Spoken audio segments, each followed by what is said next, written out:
नमस्कार।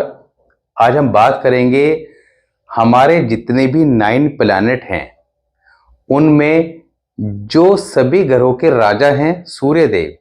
तो सूर्यदेव को राजा क्यों कहा गया है और उनको कुंडली में ठीक रखना क्यों सबसे ज्यादा जरूरी है।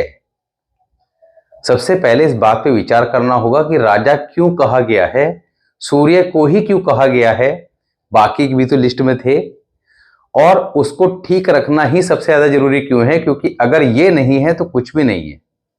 अभी तक हमने जो बात करी है, तो जो लोग नए लोग हैं फर्स्ट टाइम देख रहे हैं, ये उनके पॉइंट ऑफ व्यू से बता रहे हैं कि अभी हमने पिछली जो 4 वीडियो में बात करी है वो Saturn, Ketu, Mars and Rahu, in 4 planet के बारे में बात करी है।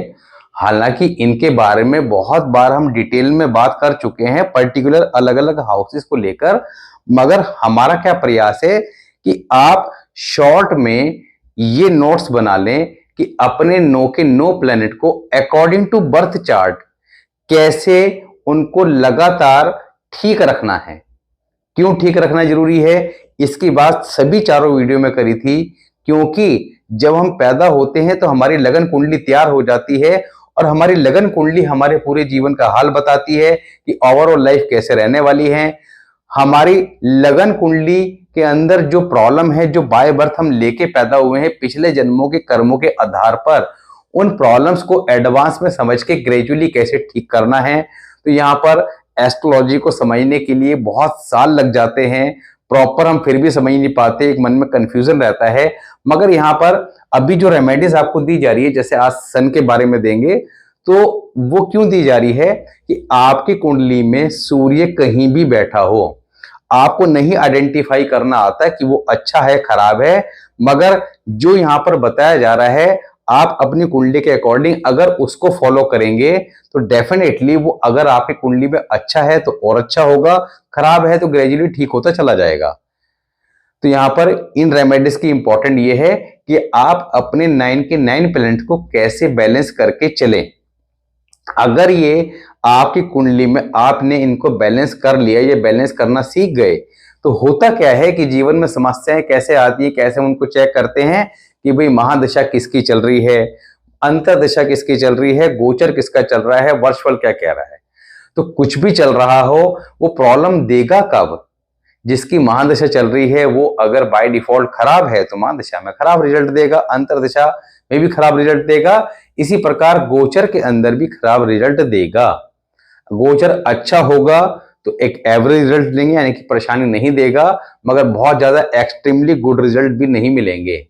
तो एवरेज लाइफ को गुड लाइफ में कैसे कन्वर्ट करना है, तो ये रेमेडीज बहुत ही ज्यादा इफेक्टिव है और फास्टली काम करती हैं, 40 दिन में अपने असर दिखाना शुरू कर देती हैं।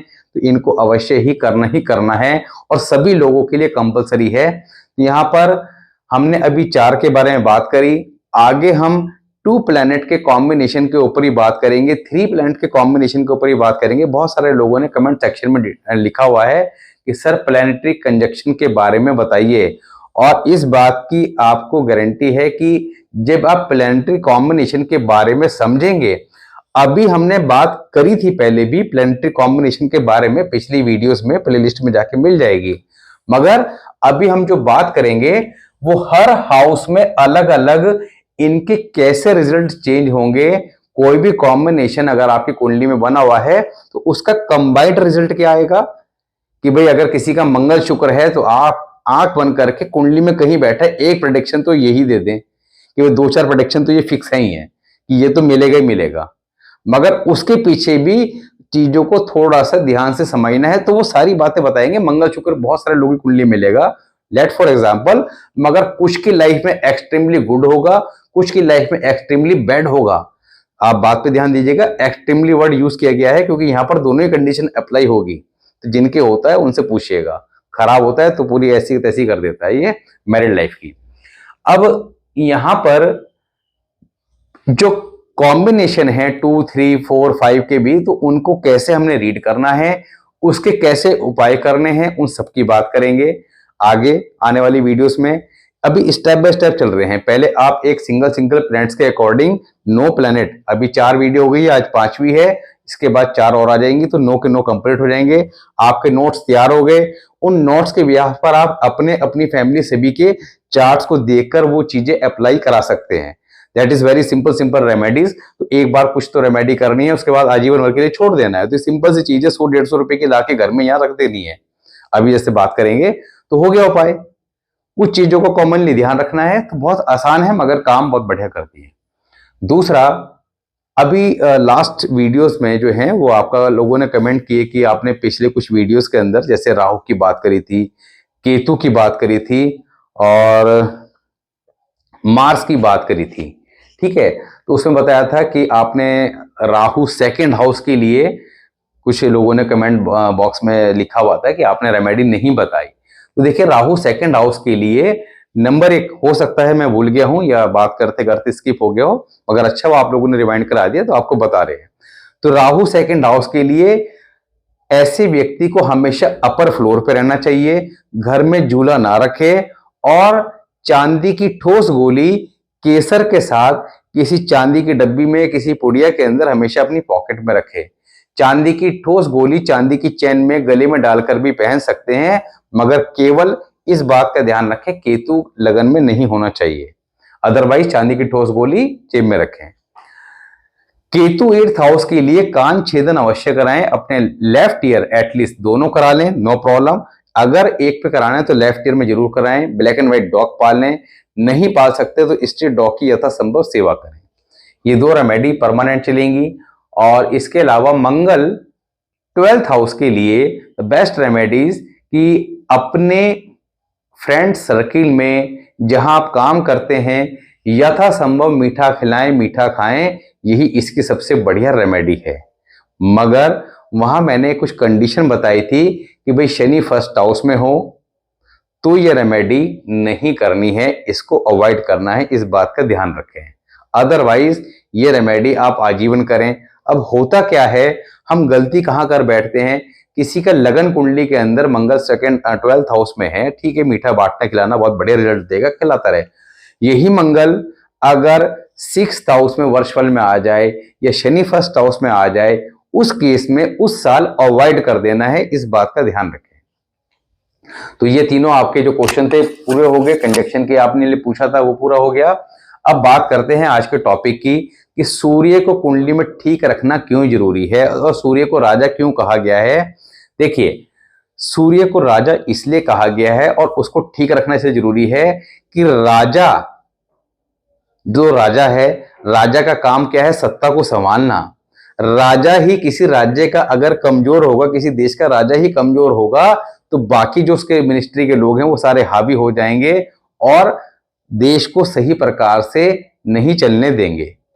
एक सिंपल सी बात है जो हम सभी को पता है। अब राजा अगर पावरफुल है, उसका डिसीजन लेने की कैपेसिटी अच्छी है, तो वो अपने सूझबूझ के साथ चीजों को मैनेज करेगा। सामने वाले को किसको दबाना है, किसको कैसे रखना है, वो जानता है।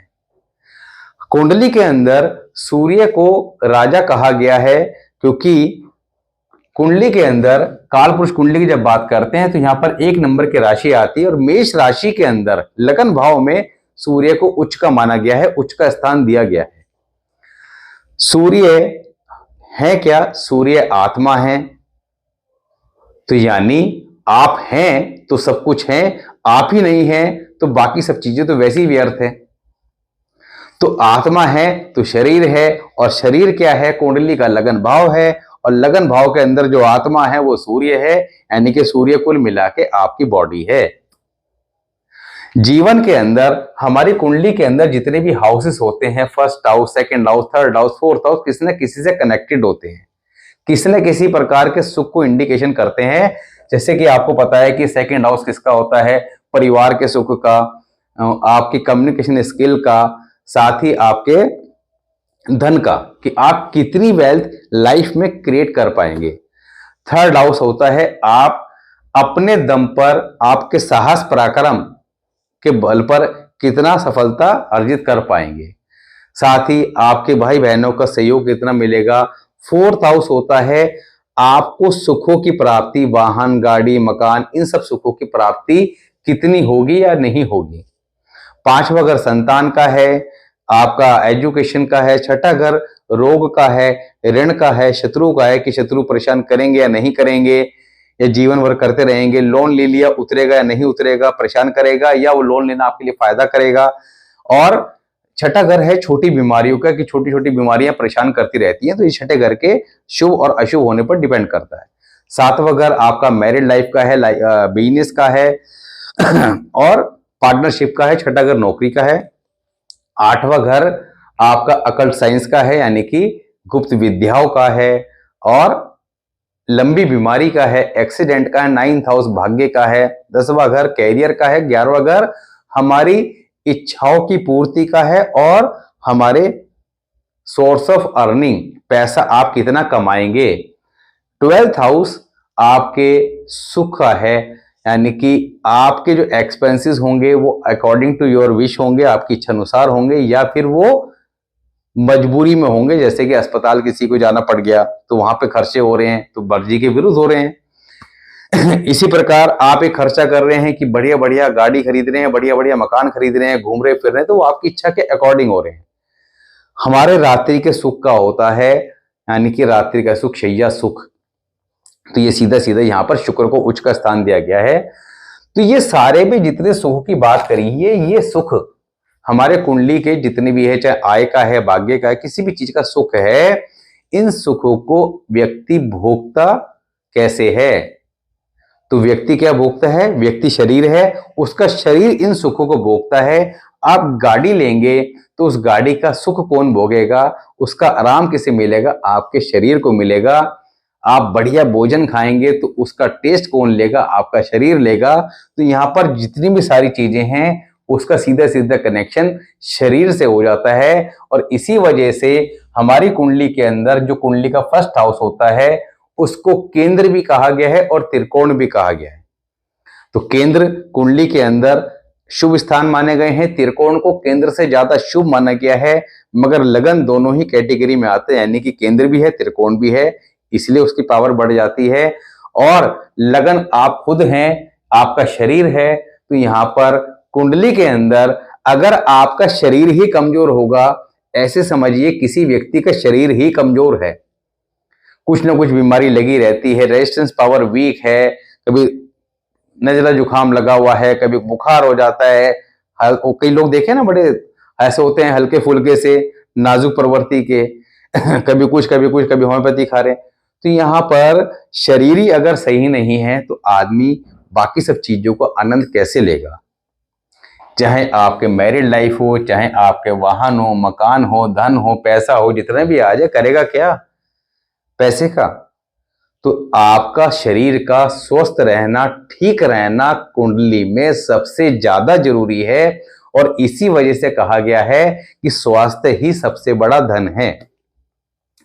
तो यहां पर आज हम कुंडली के हर एक हाउस के अकॉर्डिंग बात करेंगे कि भाई अगर आपका सूर्य कुंडली में कहीं भी बैठा है तो कौन सी रेमेडीज आपको परमानेंट फॉलो करनी है। साथ ही कुछ 3 रेमेडी ऐसी बात करेंगे जिनको इन रेमेडीज के साथ हमेशा लेके चलने से आपके हेल्थ वगैरह हमेशा ठीक बनी रहेगी। अगर कुंडली के अंदर सूर्य खराब होके भी बैठा है तो ग्रेजुअली ठीक होता चला जाएगा। अब यहां पर अगर आपका सूर्य फर्स्ट हाउस में है तो लगन में ही सूर्य बैठ गए, यहां पर बाय डिफॉल्ट उसको उच्च का माना जाता है।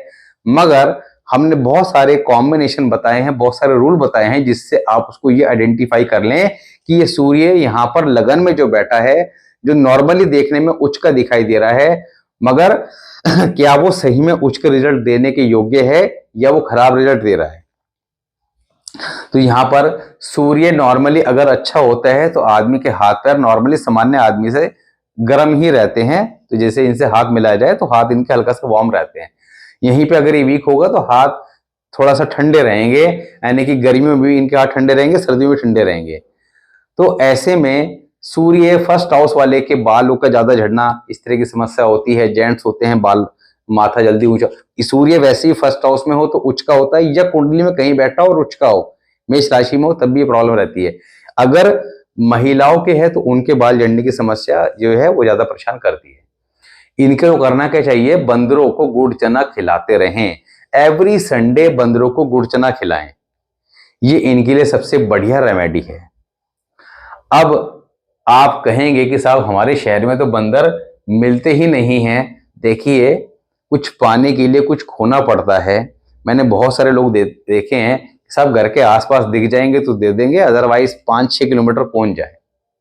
आपको जानकारी के लिए बता दें कि बाय डिफॉल्ट मेरा सूर्य बहुत कुंडली के अंदर पावरफुल भी है, उच्च का भी है, दोनों ही कंडीशन है।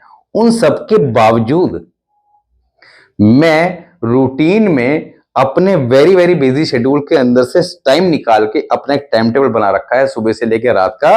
उस टाइम टेबल के अंदर मेरे 2 घंटे का एक पार्ट होता है संडे के संडे का, कि बंदरों को जाके गुड़ चना खिलाने। किसी कारण से बाहर हैं तो एक अलग विषय है, मगर नॉर्मली एक रूटीन है कि ये तो चलना ही चलना है। और एक थोड़ा बहुत नहीं, कम से कम 10-20 पैकेट बनवा के गुड़ और चने के लेके जाते हैं, गाड़ी में रख लिए और सबको बिठा लिया और सबके हाथ से दिलवाए। आप लोग भी दीजिए, पूरी फैमिली के जो भी फ्री है उसको लेके गाड़ी में बिठा के चले दीजिए। क्यों? मेरा तो सूर्य बढ़िया है, मैं तो बीमार नहीं रहता, रेजिस्टेंस पावर अच्छी है, ऊपर वाले के आशीर्वाद से हमेशा जो है ठीक ही रहते हैं। कभी रेयर वो मैंने बता रखा है कि आप किस महीने बीमार पड़ेंगे, तो वो उसके अकॉर्डिंग आ जाए, वो इसके ऊपर भी कैलकुलेशन बता रखी है कि आप साल में कब कब बीमार पड़ेंगे। पिछली वीडियो में every video is very effective and very informative. आप हर वीडियो को जाके बैक में चेक करेंगे, आपको समथिंग न्यू देखने को मिलेगा जो आपने कहीं नहीं पढ़ा होगा। तो सूर्य फर्स्ट हाउस वाले को गुड़ चना अवश्य खिलाना चाहिए, नहीं तो लाल मुंह के बंदर का स्टेचू जिसके हाथ झुके हुए हों, ऐसे मत हो, मांगता हुआ नहीं होना चाहिए, और लाल मुंह होना चाहिए, यानी कि लाल उसके मुंह पे पेंट होना चाहिए। ऐसा बंदर जो है अपने घर में अवश्य रखें, घर के अंदर पूर्व दिशा में रखें as a showpiece. Second house में यही सूर्य बैठा है। अब यहां पर सूर्य की बात हो रही है, किसी राशि में बैठा है, उसको भी छोड़ देना है। तो ऐसे जातक को चांदी की आइटम कभी गिफ्ट ना ले किसी से। दूसरा, घर की महिलाओं से किसी प्रकार का विवाद झगड़ा ना करें। अब यहां पर जो बात कही जा रही है, यही काम ऐसे जातक के जीवन में होते हैं। सेकंड हाउस शुक्र का होता है, सूर्य वहां बैठ के शुक्र के साथ कनेक्शन बनाता है, तो सूर्य और शुक्र आपस में एनिमी है। तो ऐसे जातक का घर की महिलाएं शुक्र होती हैं, उनके साथ झगड़ा किसी ना किसी बात पे रहता है। कई बार विवाद बढ़ जाता है, प्रॉपर्टी वगैरह के विवाद को लेके कोर्ट केस तक की स्थिति पहुंच जाती है। तो यहाँ पर जब आपको एडवांस में पता लग गया कि ऐसी स्थिति का सामना करना पड़ सकता है और ऐसी स्थितियां दिखाई दें, तो मेंटली आप प्रिपेयर हैं और समझ जाएं कि मुझे करना नहीं है। कंप्रोमाइज कर लें, उनको सेटल कर लें चीजों को, बात को बढ़ाना नहीं है।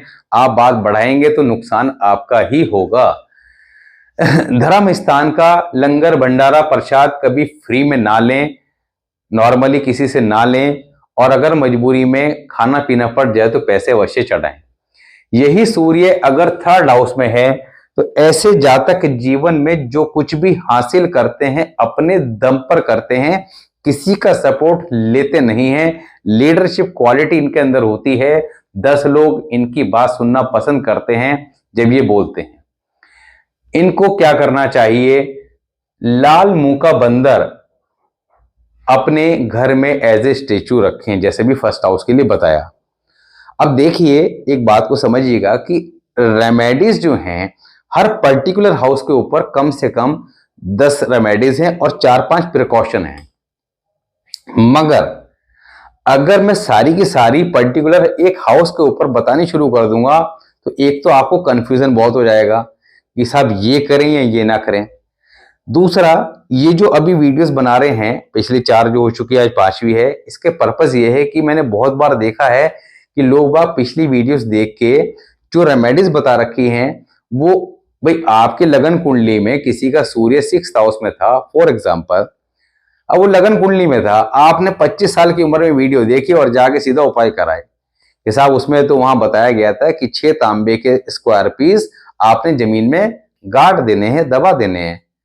तो भाई वो सूर्य तो आपका 25 साल पहले आपकी लगन कुंडली में आ गया था, आप 25 साल में देख रहे हो, कोई 35 साल में देख रहा है, कोई 40, तो जब मर्जी जाके दबा दें। ऐसा नहीं है, ये सारी रेमेडी वर्षफल की हैं। आगे हम बात करेंगे, वर्षफल की बात भी करेंगे, वर्षफल की रेमेडी की बात भी करेंगे, और वर्षफल की एक हाउस के अकॉर्डिंग हर प्लेनेट की 4 से 5 रेमेडी आपको बताएंगे, जिससे कि आपको यह समझ में आ जाए कि 5 कैटेगरी हमारे पास हैं, इनमें से हम कोई भी रेमेडी कर सकते हैं अकॉर्डिंग टू वर्षफल, अगर आवश्यकता हो तब। ऐसी रेमेडी नहीं करनी है, अगर आवश्यकता हो तब। तो 5 में से कौन सी करनी है, जल प्रवाह करना है या नहीं करना है, मंदिर में देना है या नहीं देना है, दबाना है या नहीं दबाना है, या कुछ भी नहीं करना उस साल में, तो वो सारी बातों को बाद में बताएंगे। मगर अभी से अगर बता देंगे तो आप लोग उल्टी सीधी रेमेडी कर लेंगे और उसका जो पाप है वो मुझे भी लग जाएगा। तो इसलिए स्टेप बाय स्टेप ही समझेंगे, जल्दबाजी नहीं करनी, चीजों को समझना है। अभी यही ठीक कर लोगे तो इन्हीं चीजों से बहुत फर्क पड़ेगा। लगन कुंडली को पहले ठीक कर लो। 4th हाउस में अगर यही सूर्य बैठा है तो नॉर्मली ऐसे जातक थोड़ा सा कंजूस प्रवृत्ति के होते हैं, बहुत सोच समझ के पैसा खर्च करने वाले, और एक नंबर के जोड़ू होते हैं। ये जीवन में इतना पैसा जोड़ देते हैं कि इनकी संतान बड़ी भाग्यशाली होती है कि हमारे पिताजी ऐसे थे, इतना पैसा जोड़ के चले गए या छोड़ के चले गए। तो यहाँ पर सूर्य 4th हाउस वालों को जीवन में सफलता पाने के लिए करना क्या चाहिए कि इनको अपने माता पिता की आजीवन सेवा करनी चाहिए, अपने माता पिता के साथ रहें या उनको अपने साथ रखें। नॉर्मली होता क्या है कि ऐसे जातक अपने माता पिता के साथ रह नहीं पाते, उनकी सेवा कर नहीं पाते, उनकी सेवा का मौका नहीं मिलता, अपने माता पिता से दूर चले जाते हैं। मगर जब मैं किसी बच्चे की कुंडली ये देखता हूं और उसके पेरेंट्स पूछते हैं जी क्या करें, मैंने कहा या तो आप इसके साथ चिपके रहें या इसको अपने साथ चिपका के रखें, यही इसकी कुंडली का निचोड़ है। तो बात समझ में आ गई कि सूर्य 4th हाउस बहुत बढ़िया रिजल्ट देते हैं। सूर्य 4th हाउस में, 3rd हाउस में, 2nd हाउस में, 1st हाउस में। नॉर्मली सूर्य के खराब हाउस पता होने चाहिए, 6th हाउस, 7th हाउस और 10th हाउस नॉर्मली खराब है, परमानेंट खराब नहीं है, नॉर्मली खराब है, क्योंकि यहां पर ये बहुत अच्छे रिजल्ट भी देते हैं। इन सबको भी आगे और ज्यादा क्लैरिफाई करेंगे, मगर फिलहाल हम बात कर रहे हैं कि कुछ समझ में नहीं आता तो केवल करें तो क्या करें, तो ये काम तो करने ही कर रहे हैं। 5th हाउस में यही सूर्य है तो लाल मुंह का बंदर का स्टेचू घर में रखें। ऐसे जातक की एजुकेशन में एक बार अचानक बड़ी समस्या आती है, ऐसे जातक का स्टमक थोड़ा सा अपसेट अवश्य ही रहता है। 6ठे घर के अंदर अगर सूर्य है तो यहां पर ऐसे जातक के लिए देखा गया है कि पिता पुत्र दोनों एक साथ गवर्नमेंट जॉब में रह नहीं पाते।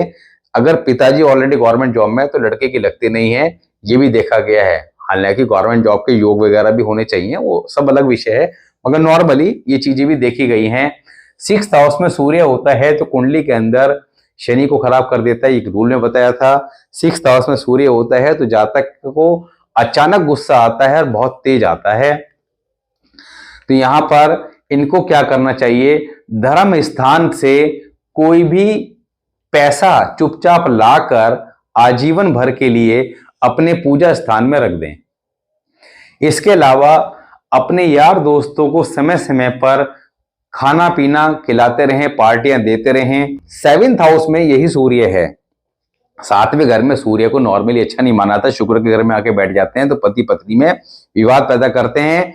और अगर 7th हाउस भी वीक है, शुक्र भी कुंडली में वीक है, तो यहाँ पर ये प्रॉब्लम ज्यादा बढ़ जाती है, स्थिति तलाक तक पहुंच जाती है। तो यहाँ पर उन सब चीजों को छोड़ के करना क्या है, ऐसे जातक काली गाय की सेवा करते रहें, एवरी फ्राइडे करें, डेली करें, बहुत ही बढ़िया रिजल्ट मिलते हैं। बाकी तो उपाय प्रॉब्लम है तो फिर वो वर्चुअल के अकॉर्डिंग होंगे कि दबाना है, करना है, बहाना है, वो सब बात के हैं, वो नहीं करने हैं हमें। अभी आपको वो बता रहे हैं जिनके कोई साइड इफेक्ट नहीं है, जो आपको हमेशा सेफली रिजल्ट दें। 8वें घर में यही सूर्य हो तब क्या करना है, सेम काली या लाल गाय की सेवा करनी है। यही सूर्य अगर 9th हाउस में हो, अब देखिए 8वें घर का सूर्य अच्छे खराब के डेफिनेशन बता दें। 8वें घर में अगर सूर्य होता है तो उस व्यक्ति के आंखों के सामने नॉर्मली किसी की मृत्यु नहीं होती, और ये मैंने भी बहुत बार चेक किया है। तो ऐसे व्यक्ति अगर कोई मरने हाल पड़ा हो उसके पास बैठा रहे तो उसकी मृत्यु नहीं आएगी, उसके प्राण अटके रहेंगे जब तक कि वो उठ के दाएं बाएं कहीं जाएगा नहीं। और ये आप भी चेक कीजिएगा, और चेक करने के बाद इन सब चीजों को कमेंट बॉक्स में बताएगी, ताकि आपका कॉन्फिडेंस भी बढ़े, दूसरों का भी कॉन्फिडेंस बढ़े। 9th हाउस में अगर यही सूर्य है, तब ऐसे व्यक्ति भाग्यशाली होते हैं। इनके लिए एक बात का ध्यान सदैव रखना है कि चांदी की कोई वस्तु, कोई आइटम कभी गिफ्ट नहीं लेनी, ना ही गिफ्ट देनी है। खरीद ले, उसमें कोई समस्या नहीं है।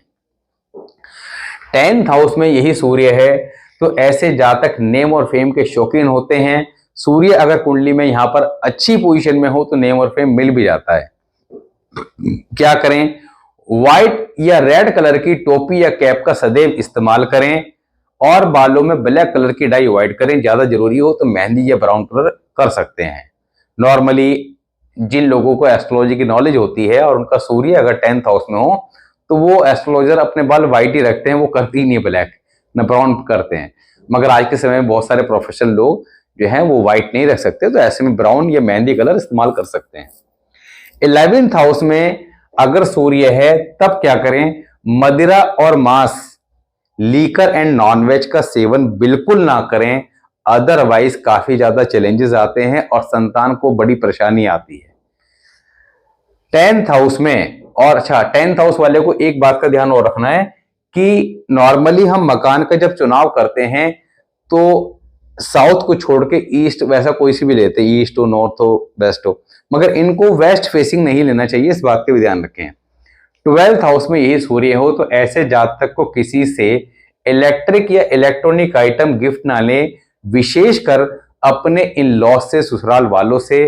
और घर में एक छोटी सी, जैसी भी रखें, छोटी रखें बड़ी रखें, आटा पीसने की जो मशीन आजकल आती है, आजकल तो इलेक्ट्रॉनिक आती है, कि बटन लगाया और गेहूं डालो और वो आटा बाहर, तो वो अवश्य रखनी चाहिए और उसके अंदर आटा पीसते रहना चाहिए। चाहे थोड़ा ही पीसें, बाकी बाजार से ले आए, मगर थोड़ा बहुत आटा जो है वो पीसते रहना चाहिए। तो इससे 12th हाउस का सूर्य इनका खराब होगा तो अच्छा होता चला जाएगा। तो यहां पर आज हमने सूर्य की बात करी, बाकी बचे हैं मून, जुपिटर, वीनस और मरकरी, 4 बचे हैं। इन 4 की बात आगे की वीडियो में करेंगे, और आगे फर्दर जो है काफी इंफॉर्मेटिव वीडियोस आने वाली हैं। आप लोग प्रॉपर तरीके से इन चीजों को नोट करें। एक छोटी सी आपके यहाँ पर नोटबुक बन जाएगी, जिसके अंदर आपके पूरे खुद के व परिवार के कुंडली का निचोड़ आप निकाल पाएंगे कि भाई ये काम हमें करने हैं, ये नहीं करने हैं। आजीवन भर के उपाय जो होते हैं, इनको समझने के फायदे होते हैं कि वर्षफल के उपाय तो 12 वर्ष की आयु के बाद स्टार्ट होते हैं। आपने अपने बच्चे के चेक करना है, तो बच्चे की कुंडली के अकॉर्डिंग आप समझिए भाई इसको ये चीज गिफ्ट नहीं देनी, ये चीज इससे नहीं लेनी, तो आपने उससे पैरामीटर दिमाग में सेट कर लिया अपने, और ये इस तरह के कलर इनको अवॉइड करने हैं, ये पहनाना है, ये नहीं करना है। तो वो 8-10 फॉर्मूले उसके ऊपर अप्लाई कर दिए और उन बातों का ध्यान रखा। तो बच्चा तो छोटा है, उसको कुछ पता ही नहीं, तो 12 साल तक की आयु तक आप उसके लिए ये चीजें अप्लाई करके छोड़ दिए, तो उससे क्या होगा कि वो 12 वर्ष तक की आयु तक काफी ज्यादा ग्रेजुअली चैलेंजेस से बचा रहेगा। और ग्रेजुअली जो बाय डिफॉल्ट उसके लगन कुंडली प्लैनेट वीक होके बैठे थे, जिनके एक्चुअल में उपाय 12 वर्ष की आयु के बाद स्टार्ट होने थे, वहां से आपने ये उपाय करके उनको ग्रेजुअली बूस्ट करना स्टार्ट कर दिया, ठीक करना स्टार्ट कर दिया। तो ये फायदा होता है। तो इस प्रकार चीजों को ठीक करें, जीवन में स्वस्थ रहें, बड़ी परेशानी को आने न दें, आने से पहले ही उसका इलाज कर लें। मिलते हैं नेक्स्ट वीडियो में, तब तक के लिए नमस्कार।